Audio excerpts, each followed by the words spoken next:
विद्यार्थी मित्र, आपण आपलं चौथं प्रकरण पाहतोय, व्यवसाय सेवा. बघा, ज्या सेवा व्यवसायाला सहाय्यभूत ठरतात किंवा ज्या सेवांच्या मदतीमुळे व्यवसायाला आपलं कामकाज करणं सोपं जातं त्यांना आपण व्यवसाय सेवा किंवा सहाय्यभूत सेवा असं म्हणतो. बघा, या प्रकरणामधली जी काही पहिली सेवा आहे बँकिंगची सेवा, ती आपण मागील व्हिडिओमध्ये अभ्यासलेली आहे. या व्हिडिओमध्ये आपण दुसऱ्या सेवेचा म्हणजेच विमा सेवेचा अभ्यास करणार आहोत. आता विमा म्हणजे काय? तर बघा, व्यवसाय म्हटला की त्याच्यामध्ये काही गोष्टी अनिश्चित आहेत.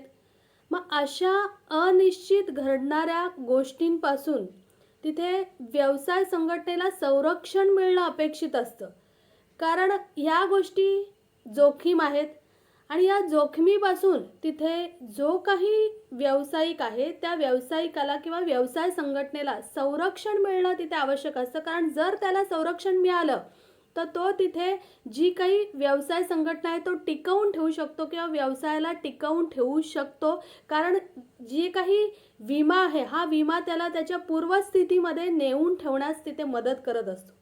मग विमा म्हणजेच काय? तर जेव्हा कोणताही व्यावसायिकाला तिथे ज्या काही अनिश्चित गोष्टी घडू शकतात असं वाटतं, त्यासाठी तो व्यावसायिक जेव्हा काही संरक्षण घेतो तेव्हा त्याला तिथे विमा असं म्हणतात. म्हणजे विमा ही जी काही अनिश्चित गोष्ट आहे किंवा जी काही आपल्याला माहीतच नाही किंवा घडू शकतं. बघा, काही वेळेला शॉर्ट सर्किट होतं, काही वेळेला आग लागते, काही वेळेला पूर येतो. मग अशा ज्या काही गोष्टी आहेत अनिश्चित घडणाऱ्या गोष्टी, त्या गोष्टींपासून तिथे जो कोणी व्यावसायिक आहे त्या व्यावसायिकाला तिथे संरक्षण देण्याचं काम करत असतं. म्हणजे विमा हा विमाधारक आणि विमा संस्था यांच्यामधील करार आहे, ज्याच्यामध्ये जो कोणी विमा हमीदार आहे, विमा हमीदार म्हणजे विमा संस्था, तिथे काय करते तर इथे जो कोणी विमाधारक आहे त्या विमाधारकाला तिथे संरक्षण देण्याचं काम करते. हा दोघांमधला करार आहे आणि दोघांमध्ये करार होतो विमाधारक आणि विमा हमीदार किंवा विमा तिथे देणारी संस्था यांच्यामधला तो करार आहे. आणि त्या करारामध्ये असं ठरवलं जातं की जो कोणी विमा धारक आहे त्या विमाधारकाला जर काही अनिश्चित घटना घडली तर अशा वेळेला तिथे काय केलं पाहिजे तर संरक्षण तिथे मिळालं पाहिजे किंवा संरक्षण देण्याचं काम इथे या करारामध्ये केलं जातं, जेणेकरून तो व्यवसाय संघटना टिकू शकते. व्यवसाय संघटना जी काही आहे ती पुढे सहज आपलं काम करू शकते. बघा, हा जेव्हा विमा आपण म्हणतोय तर या विम्यामध्ये काही मूलभूत संज्ञा आहेत. त्या संज्ञा आपल्याला जाणून घेणं गरजेचं आहे. त्यातली पहिली संज्ञा आहे विमाधारक. बघा, विमाधारक म्हणजे काय? तर जी व्यक्ती विमा घेते, आपल्या मालासाठी संरक्षण घेते, त्याला तिथे विमाधारक असं म्हणता येईल. की जर मला वाटतं की माझं व्यवसाय संघटना आहे, व्यवसाय संघटनेमध्ये माझा जो काही माल आहे त्या मालाला संरक्षण मला दिलं पाहिजे. मग अशी एखादी व्यक्ती जेव्हा अशा होणाऱ्या तोट्यापासून जी काही संरक्षण स्वीकारते किंवा त्या व्यक्तीला जे काही संरक्षण दिलं जातं तेव्हा त्या व्यक्तीला विमाधारक असं म्हणतात. म्हणजे जेव्हा एखादी व्यक्ती विमा घेऊन काय करते, आपल्या मालाला संरक्षित करते, आपल्या जीवनाला संरक्षित करते, तेव्हा त्या व्यक्तीला तिथे विमाधारक असं म्हणतात. बघा, जीवन विम्याच्या बाबतीत त्या व्यक्तीला आश्वासित असं म्हटलं जातं की ती व्यक्ती जी आहे त्याला आश्वासित असं म्हटलं जातं. त्यानंतर पुढची संज्ञा आहे विमा हमीदार. आता विमा हमीदार म्हणजे काय? तर जी संस्था तिथे किंवा जी संघटना तिथे नुकसान भरपाई देण्याचं काम करते, जो कोणी विमा घेतलेला आहे त्या विमा घेणाऱ्या व्यक्तीला तिथे जी काही नुकसान भरपाई आहे ती नुकसान भरपाई देण्याचं काम करते, त्याला विमा हमीदार असं म्हणतात. म्हणजे विमा ही हमीदार कोण? तर तो हमी घेतो. जी काही व्यक्ती आहे, ज्या व्यक्तीने विमा उतरवलेला आहे त्या व्यक्तीला तिथे जे काही संरक्षण आहे, त्या व्यक्तीला जे काही नुकसान भरपाई आहे ती नुकसान भरपाई देण्याची हमी जी संस्था घेते त्या संस्थेला विमा हमीदार असं म्हणतात. की इथे बाबा विमा संस्था आहे, त्या विमा संस्थेने काय केलेलं आहे, एखाद्या व्यक्तीने विमा उतरवलेला आहे तर जर त्या व्यक्तीला नुकसान झालं तर ती तिथे हमी घेते की त्या व्यक्तीला म्हणजेच विमाधारकाला जी काही नुकसान भरपाई आहे ती नुकसान भरपाई किंवा विमाधारकाला जर काही तोटा झाला तर त्या होणाऱ्या तोट्याची जी काही नुकसान भरपाई आहे ती देण्याचं काम तिथे ही विमा हमीदार करत असतो. त्यानंतर पुढचा आहे विमा हप्ता. बघा, विमाधारकाला ज्या मोबदल्यामध्ये विम्याचं संरक्षण दिलं जातं किंवा ज्या मोबदल्यामध्ये विम्याची नुकसान भरपाई दिली जाते त्याला विमा हप्ता असं म्हणतात.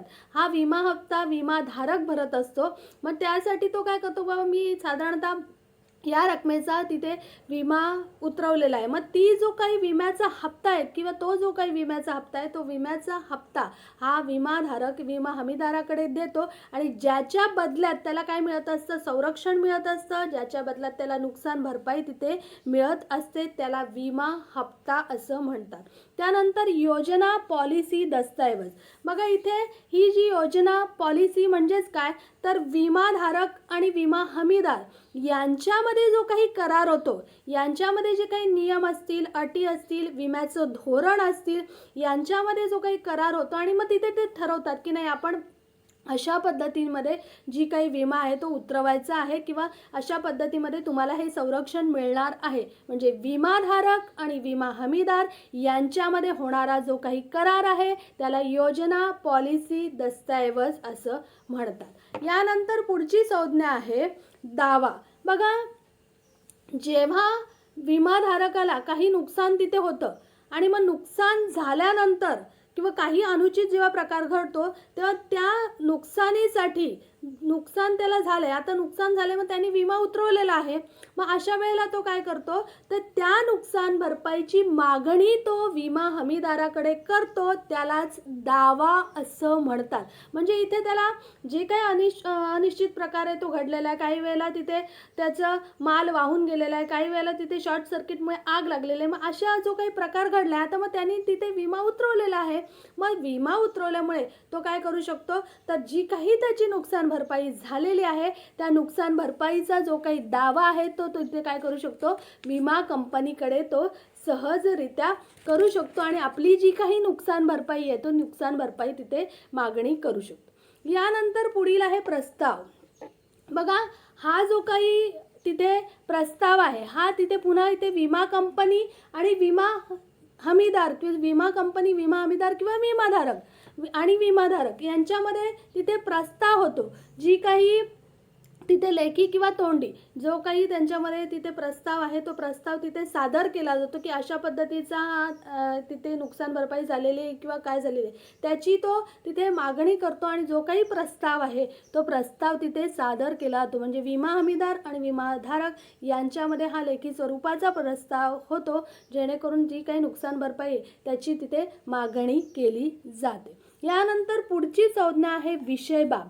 आता विषय बाब म्हणजे काय तर ज्या तिथे गोष्टीसाठी विमा उतरवलेला आहे त्याला विषय बाब असं म्हणतात. की काही आपल्या जीवनासाठी उतरवतात, काही आपल्या मालासाठी उतरवतात.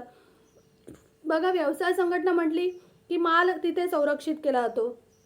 प्रत्येक व्यक्तीला तिथे आपलं जीवन संरक्षित करावं असं वाटतं. बघा, काही वेळेला काय वाटतं की समजा मी आहे, एखाद्या व्यक्तीला वाटतं की माझी नोकरी चालू आहे, त्याच्यावरती माझे जे काही कुटुंब आहेत त्यांचं सगळं व्यवस्थित चाललेलं आहे, पण जर माझ्या पश्चात किंवा माझ्या मागे माझं जर काय झालं तर मग तिथे जी काही कुटुंब आहे त्या कुटुंबाला संरक्षण असलं पाहिजे असं वाटतं. मग अशा वेळेला त्या व्यक्तीचं जे काही जीवन आहे ते जीवन त्याच्यासाठी विषय बाब आहे. व्यवसाय संघटनेसाठी त्याचा माल तिथे विषय बाब आहे. ज्या गोष्टीसाठी आपण विमा उतरवतो तेव्हा त्याला विषय बाब असं म्हणतात. ह्या आपण इथे संज्ञा बघितल्या. आता ही जी काही विमा आहे या विम्याची जी काही तत्त्व आहेत ही तत्त्व आपण बघणार आहोत. बघा, ही तत्त्व परीक्षेच्या दृष्टीने फार महत्त्वाची आहेत. ही तत्त्व आपल्याला परीक्षेमध्ये साधारणतः विचारली जातात. बघा, यातलं पहिलं तत्त्व आहे परमोच्च विश्वासाचे तत्त्व. बघा, विमा हमीदार आणि विमाधारक यांच्यामध्ये जेव्हा करार होणार आहे तेव्हा विमाधारक आणि विमा हमीदार यांनी दोघांनीही एकमेकांना आपली जी काही माहिती आहे ती स्पष्ट, खरी आणि योग्यपणे ज्या काही भौतिक गोष्टी आहेत विमा कंपनीने त्यासुद्धा असे स्पष्ट, योग्य आणि खरी सांगणं तिथे गरजेचे आहे जेणेकरून जर काही तिथे अनिश्चित प्रकार घडला तर अशा वेळेला तिथे कोणत्याही पद्धतीची तिथे समस्या निर्माण होऊ नये. म्हणजे विमाधारकाने त्याची जी काही सगळी माहिती आहे ती पूर्णपणे स्पष्ट खरी सांगणं महत्त्वाची आहे आणि त्याचबरोबर विमा हमीदाराने सुद्धा त्या पॉलिसीची किंवा त्या दस्तऐवजाची माहिती बिनचूक, योग्य, स्पष्ट जे काही आहे त्याच्यामध्ये फायदे तोटे दोन्ही गोष्टी या सर्व तिथे योग्य सांगणं गरजेचं आहे. एकमेकांनी एकमेकांवर विश्वास ठेवून सगळी माहिती स्पष्ट आणि खरी माहिती देणं तिथे फार महत्त्वाचं आहे. यालाच परमोच्च विश्वासाचं तत्व असं म्हणतात. बघा उदाहरण आपण घेऊ. समजा एखाद्या व्यक्तीने तिथे आपल्या जीवनाचा विमा उतरवायचा विचार केलेला आहे आणि जीवनाचा विमा उतरवताना त्यांनी विमा धारकाकडे विमा पॉलिसी जी आहे किंवा विमा कंपनी आहे त्याच्याकडे करार केला आणि मग करार करताना त्यांनी आपली सगळी माहिती खरी सांगणं अपेक्षित आहे आणि त्या व्यक्तीने जर आपली माहिती खरी तिथे सांगितली नाही किंवा खरी माहिती जर स्पष्ट केली नाही, त्याला बघा त्या व्यक्तीला हृदयविकाराचा एक झटका येऊन गेला होता आणि मग अशा वेळेला हृदयविकारची जी काही त्याची माहिती आहे ती माहिती त्या व्यक्तीने ते विमा कंपनीला सांगणं अपेक्षित आहे.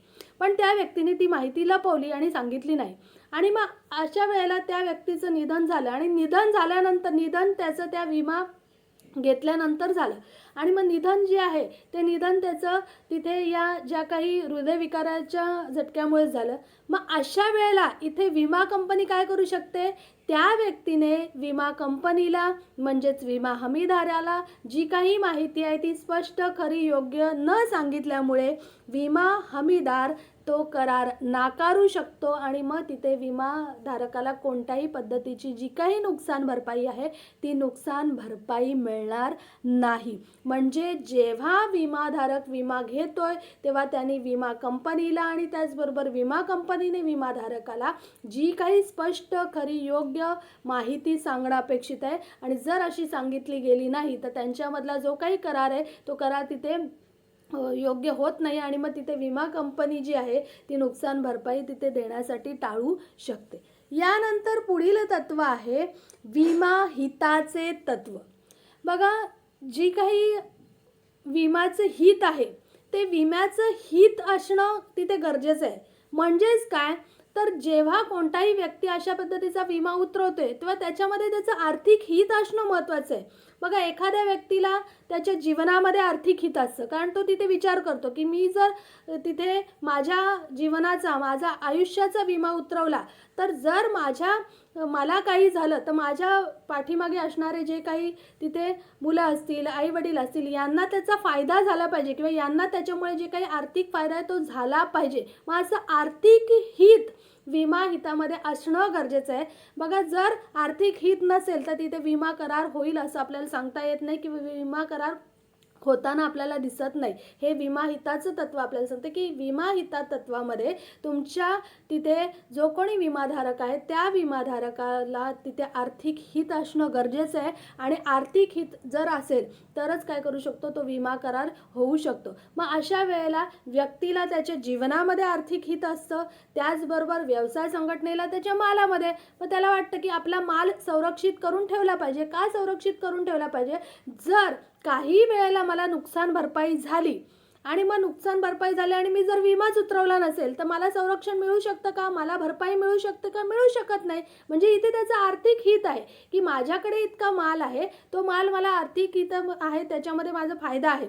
जर त्याचं नुकसान झालं तर जर त्याच्यामध्ये काही मला तिथे नुकसान झालं तर ते नुकसान भरपाई तिथे मला मिळाली पाहिजे. तर असं विमा हिताचं तत्व सांगतं की जेव्हा विमाधारक कोणताही विमा तिथे उतरवतो तेव्हा त्याचा तिथे विमा हित असणं फार महत्त्वाचं आहे. विमा हित जर नसेल तर तिथे आपल्याला करार होईल किंवा आर्थिक हित होईल नसेल तर आपल्याला करार तिथे करता येणार नाही. म्हणजे आर्थिक हित असणं हे महत्त्वाचं आहे. यानंतर पुढील तत्व आहे नुकसान भरपाईचे तत्व. बघा जी काही नुकसान भरपाई आहे ती नुकसान भरपाई देण्याचं हे तत्व आहे. जी काही व्यवसाय संघटनेमध्ये समजा माल आहे त्या मालाला तिथे नुकसान झालं आणि त्या नुकसानीच्या पर्यंत जी काही व्यवसाय संघटना ज्या परिस्थितीमध्ये होती, बघा एखादा व्यवसाय आहे, ते व्यवसायाची परिस्थिती चांगली आहे आणि अचानक त्याला नुकसान सहन करावं लागलं. मग त्या नुकसान होईपर्यंत तो ज्या परिस्थितीमध्ये होता त्या परिस्थितीमध्ये आणण्याचं काम नुकसान भरपाईचं तत्व करते. म्हणजे व्यवसाय संघटनेला त्याच्या ज्या सुरुवातीची परिस्थिती आहे त्या सुरुवातीच्या परिस्थितीमध्ये आणण्याचं काम तिथे ती नुकसान भरपाईचं तत्व करतं किंवा नुकसान भरपाईचं तत्व व्यवसाय संघटनेला परत उभं राहण्यास मदत करतं. त्याला तिथे आपला व्यवसाय परत सहज रीतीने योग्य रीतीने चालवण्यासाठी नुकसान भरपाईचं तत्व तिथे मदत करत असतं. म्हणजे एखादा व्यक्तीने जेव्हा विमा घेतला असेल तेव्हा विमा हमीदार तिथे काय करतं तर या विमाधारकाला त्याची जी काही पूर्व परिस्थिती आहे किंवा त्याची जी काही आधीची परिस्थिती आहे त्या आधीच्या परिस्थितीमध्ये ताबडतोब आणण्याचं काम हे नुकसान भरपाईचं तत्व करत असतं. बघा नुकसान भरपाईचं तत्व जे आहे ते जीवन विम्याला लागू नाही हे आपल्याला तिथे गाळलेल्या जागामध्ये विचारलं जातं किंवा योग्य शब्दसमूह सुचवामध्ये वगैरे विचारलं जातं की जीवन विम्याला नुकसान भरपाईचं तत्व लागू नाही. का लागू नाही तर एखाद्या व्यक्तीच्या जीवनाची किंमतच करता येत नाही. व्यक्तीच्या जीवनाची किंमत आपल्याला ठरवता येईल का? ठरवता येणार नाही. मालाची किंमत ठरवता येते पण एखाद्या व्यक्तीच्या जीवनाची किंमत आपल्याला ठरवता येत नाही आणि म्हणजेच तिथे आपल्याला हे जे काही नुकसान भरपाईचं तत्व आहे ते नुकसान भरपाईचं तत्व फक्त मालासाठी लागू आहे, जीवन विम्यासाठी कोणत्याही आयुष्याच्या विम्यासाठी ते लागू नाही. मग इथे नुकसान भरपाईच्या तत्वानुसार विमा हमीदार विमाधारकास जी काही नुकसान झालेलं आहे ते नुकसान देण्यासाठी तो बांधील आहे. मग इथे बघा ठरवलं जातं जे काही वास्तविक नुकसान आहे आणि जी काही रक्कम म्हणजे आता वास्तविक नुकसान आणि होणारा तोटा जे काय आता समजा त्याचं नुकसान झालंय तिथे 50,000 आणि तोटा झालाय तिथे तेवढाच. मग जे काही आहे वास्तविक नुकसान म्हणजे प्रत्यक्ष नुकसान किती झालंय तेवढं त्याला तिथे त्याच्यापैकी जी काही कमी रक्कम असेल ती कमी रक्कम तिथे दिली जाते किंवा जी होणारं नुकसान आणि तोटा यांच्यामधली जी काही रक्कम कमी असेल ती तिथे दिली जाते. आता हेच आपण उदाहरण समजून घेऊ. बघा एखाद्या व्यक्तीची जी काही मालमत्ता आहे ती मालमत्ता 2 लाखाची आहे. आता 2 लाखाची त्याची मालमत्ता आहे. मग त्यांनी काय केलेलं आहे विम्याचं संरक्षण कितीचं घेतलंय 1 लाखाचं घेतलंय. आता विम्याचं संरक्षण त्यांनी 1 लाखाचं घेतलेलं आहे. मग अशा वेळेला त्याची जी काही मालमत्ता आहे त्याचं नुकसान होतं आणि नुकसान झाल्यानंतर ती व्यक्ती काय करते तर त्या विमा हमीदाराकडे तिथे काय करते नुकसान भरपाईचा दावा करते. मग अशा वेळेला तिथे विमा कंपनी म्हणजेच विमा हमीदार त्याला किती देणार आहे विमा 1 लाख रुपये विम्याची जी काही नुकसान भरपाई ती देणार आहे कारण त्याने विम्याचं संरक्षण किती घेतलं होतं 1 लाखाचं घेतलंय. म्हणजे जर त्याने पूर्ण संरक्षण घेतलं असतं तर त्याला पूर्ण मिळालं असतं. इथे संरक्षण घेताना मालमत्तेची किंमत आहे 2 लाख आणि त्याने विम्याचं संरक्षण घेतलं होतं 1 लाख म्हणजे विमा हमीदार त्याला त्याचं जे काही 1 लाखाचं तिथे नुकसान भरपाई आहे ती नुकसान भरपाई देण्यास ते बांधील आहे किंवा नुकसान भरपाई त्याला तिथे दिली जाणार आहे. यानंतर पुढील तत्व आहे प्रत्यासन किंवा अधीनतेचे तत्व. बघा आता हे तत्व जे आहे ते नुकसान भरपाईच्या जे काही सर्व करार आहेत त्या सर्व करारासाठी लागू आहे. बघा जेव्हा विमा हमीदार तिथे विमाधारक जो आहे तो आपल्या मालमत्तेचं नुकसान तिथे उतरवतो किंवा मालमत्तेचा विमा तिथे उतरवतो आणि तिथे जर त्या मालमत्तेला काही नुकसान झालं आणि नुकसान झाल्यानंतर जेव्हा विमा कंपनी म्हणजेच विमा हमीदार त्याला त्या नुकसानीचे मूल्य तिथे पूर्ण देऊन टाकतं आणि नुकसानीचं मूल्य दिल्यानंतर त्या मालमत्तेची जी काही तिथे मालकी आहे ती मालकी मात्र कोणाची होते विमा कंपनीची होते किंवा विमा हमीदाराची होते. म्हणजे प्रत्यासन तत्व इथे आपल्याला हे सांगतं की जेव्हा विमाधारकाला तिथे जे काही नुकसान झालं आहे त्या नुकसान भरपाईची रक्कम तिथे विमा हमीदार विमा कंपनी तिथे विमाधारकाला देते आणि जर तिथे जो काही माल असेल त्या मालाचा जो काही ताबा असेल तो मात्र तिथे नुकसान भरपाई दिल्यानंतर विमा कंपनी तिथे घेत असते किंवा विमा हमीदार घेत असतं. बघा आपण याचं उदाहरण घेऊ. समजा जो श्री ही व्यक्ती आहे. आता या व्यक्तीचं काय झालेलं आहे 2 व्हीलर दुचाकी वाहन जे आहे ते चोरीला गेलेलं आहे आता दुचाकी वाहन चोरीला गेल्यानंतर मग ही अ व्यक्ती काय करते, विमा कंपनीकडे जाते, विमा हमीदाराकडे जाते आणि त्यासाठी काय करते, तर विम्याची जी काही दावा आहे तो करते की असं असं माझं वाहन चोरीला गेलेलं आहे. मग विमा हमीदार काय करतो, तर त्या विमाधारकाला जी काही त्याची नुकसान भरपाई आहे ती नुकसान भरपाई विमा कंपनी त्या विमाधारकाला देऊन टाकते. आता विमाधारकाने तिथे काय केलेलं, नुकसान भरपाई त्याला मिळालेलं आहे, म्हणजे तिथे विमा कंपनी आणि विमा धारक यांच्यातला जो काही करार आहे तो पूर्ण झाला आहे. मग काही कालांतराने तिथे त्याने पोलीस स्टेशनमध्ये कंप्लेंट केलेली असेल किंवा पोलीस स्टेशनमध्ये कळवलेलं असेल. मग काही कालांतराने पोलीस जेव्हा ते वाहन शोधून काढतात, आता पोलिसांनी ते वाहन शोधलेलं आहे, पण जरी पोलिसांनी ते वाहन शोधलं तरी त्या वाहनाची जी काही मालकी आहे ती विमाधारकाची राहत नाही. का राहत नाही, तर विमा कंपनीने, विमा हमीदाराने विमाधारकाला त्याची नुकसान भरपाई देऊन टाकलेली आहे. म्हणजे इथे त्याचं काम संपलेलं आहे. म्हणजे प्रत्यासन तत्वानुसार तिथे जी काही मालमत्ता आहे त्या मालमत्तेची मालकी ही विमा कंपनीची होते, विमा हमीदाराची होते. म्हणजे पोलिसांच्याकडून विमा कंपनी ते काय करते, वाहन ताब्यात घेते. का ताब्यात घेते, तर त्याच्या बदल्यातली जी काही नुकसान भरपाई आहे ती विमाधारकाला दिलेली आहे आणि तिथे विमाधारकाला नुकसान भरपाई मिळालेली आहे. आणि मग अशा वेळेला प्रत्यासनाच्या तत्वानुसार ती जी काही मालकी आहे ती तिथे विमा कंपनीकडे जाते. यालाच प्रत्यासनाचं तत्व असं म्हणतात. यानंतर पुढील तत्व आहे योगदानाचे तत्व.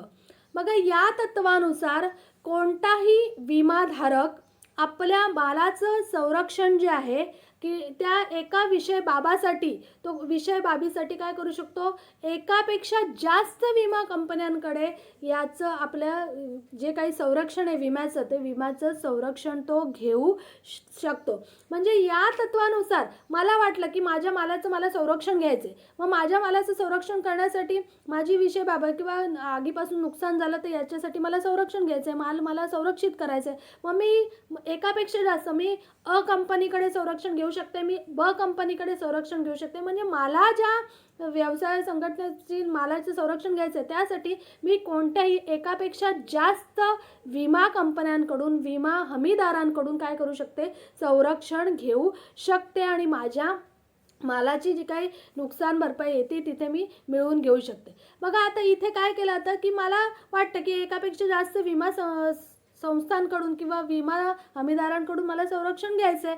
मग अशा वेळेला समजा माझं काही नुकसान झालं तर जर मी 2 विमा संस्थांकडे किंवा विमा हमीदारांकडे मी संरक्षण घेतलेलं असेल, मग त्या दोनही विमा ज्या संस्था आहेत किंवा विमा हमीदार आहेत ते त्यांच्या जे काही ठरलेला रेशिओ आहे, त्यांचं ठरलेलं जे काही प्रपोर्शन आहे त्या प्रपोर्शनमध्ये त्यांचं जे काही गुणोत्तर आहे त्या गुणोत्तरामध्ये मला काय करतात, नुकसान भरपाई देतात. किंवा काही वेळेला समजा मी अ कडे पण विमा उतरवला आहे आणि ब कडे पण विमा उतरवला आहे, मग अशा वेळेला काय केलं जातं, तर तिथे मी अ कडून पूर्ण जर रक्कम नुकसान भरपाई घेतली तर ब काय करते, त्याचे जे काही भाग आहे तो तिथून अ कडून घेऊ शकते. म्हणजे मला नुकसान भरपाई 2 कंपन्या सुद्धा देऊ शकतात किंवा एक कंपनीने जर दिली तर दुसरी कंपनी त्यांच्याकडून त्यांचा हिस्सा घेऊ शकते. यालाच योगदानाचं तत्व असं म्हणतात. म्हणजे विमा संरक्षण हा विमाधारक जो आहे तो एकपेक्षा जास्त कंपन्यांकडनं घेऊ शकतो आणि त्याची नुकसान भरपाई एकाकडनं मिळू शकतो किंवा ज्या कंपन्यांकडनं त्यांनी घेतलेलं आहे त्या गुणोत्तराच्या प्रमाणात तो तिथे मिळवू शकतो. याचं उदाहरण आपण बघू. बघा ही जी कुमारी सायली आहे हिने काय केलेलं आहे, तर तिचा जो काही मालमत्ता आहे त्या मालमत्तेची किंमत 2.5 लाख रुपये आहे. मग या 2.5 लाख रुपयासाठी ती काय करते, 2 कंपन्यांकडनं तिथे नुकसानीचं 2 कंपन्यांकडनं विमा उतरवते. बघा टी कंपनीकडे 1 लाखाचा विमा उतरवते आणि आर कंपनीकडे 1.5 लाखाचा विमा उतरवते. आणि मग अशा वेळेला तिला तिथे नुकसान होतं, काही तिचं व्यवसाय संघटनेमध्ये नुकसान होतं आणि मग ते जे नुकसान झालेलं आहे ते नुकसान तिला 1,20,000 रुपयाचं झालेलं आहे. बघा तिने 2 कंपन्यांकडे विमा उतरवलेला आहे, टी आणि आर. तिची मालमत्ता 2.5 लाखाची आहे. 2.5 लाखाची तिने विभागणी केलेली आहे. टीकडे 1 लाखाचा विमा उतरवलेला आहे, आरकडे 1,50,000 रुपयाचा विमा उतरवलेला आहे आणि इथे तिचं नुकसान झालेलं आहे 1,20,000. मग अशा वेळेला बघा दोन्ही कंपन्या ज्या आहेत त्या आपापले भाग, म्हणजे टी कंपनीचं 2/5 आणि आर कंपनीचं 3/5 असे 2 भाग आहेत. मग ती कंपनी ती 1,20,000पैकी 48,000 रुपये देते आणि आर कंपनी तिथे तिचा जो काही भाग आहे तो 72,000 रुपये भाग तिथे नुकसान भरपाई देते. म्हणजे बघा 2 कंपन्यांकडे विमा उतरवलेला आहे, त्यांचा जो काही प्रमाण आहे त्या प्रमाणानुसार दोन्ही कंपन्या तिला कुमारी सायलीला नुकसान भरपाई तिथे देऊ शकतात. म्हणजे आणि समजा तर तिला वाटलं तर ती टी कंपनीकडनं घेऊ शकते दोन्ही नुकसान भरपाई 1,20,000. मग आर कंपनी काय करेल त्यांचा किंवा टी कंपनी काय करेल आर कंपनीकडनं त्यांची जी काही 72,000 रुपयाची नुकसान भरपाई आहे ती घेऊ शकते. यालाच योगदानाचं तत्व असं म्हणतात. यानंतर पुढील तत्व आहे नुकसान कमी करण्याचे तत्व.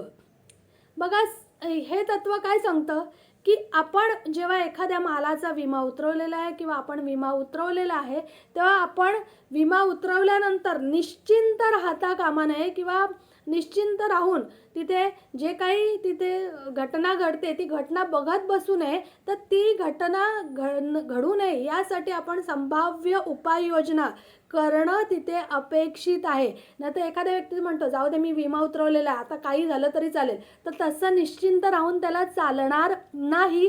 तर तिथे त्यांनी जर ती घटना घडत असेल तर त्यासाठी काहीतरी उपाययोजना करणं त्यासाठी पावलं उचलणं गरजेचं आहे. याला नुकसान कमी करण्याचं तत्व असं म्हणतात. आता आपल्याला वाटेल की मी विमा उतरवला आहे काय नुकसान व्हायचं ते होऊ दे, तसं चालणार नाही. तर ते नुकसान कमी करण्यासाठी तिथे प्रयत्न करणं गरजेचं आहे. ही विमाधारकाची जबाबदारी आहे की आपल्याला जो काही तोटा होईल तो कमी केला पाहिजे, तो टाळण्याचा प्रयत्न तिथे विमाधारकाने केला पाहिजे. नाहीतर विमा उतरवला आहे आणि निश्चिंत राहून त्याला चालणार नाही. बघा उदाहरण याचं आपल्याला दिलेलं आहे की श्री जयंत यांच्या घराला आग लागलेली आहे. आता त्यांच्या घराला आग लागली आहे म्हणून त्यांनी बघ्याची भूमिका घ्यावी का, तर बघ्याची भूमिका किंवा नुसतं बघत बसावं का, बघत बसू नये.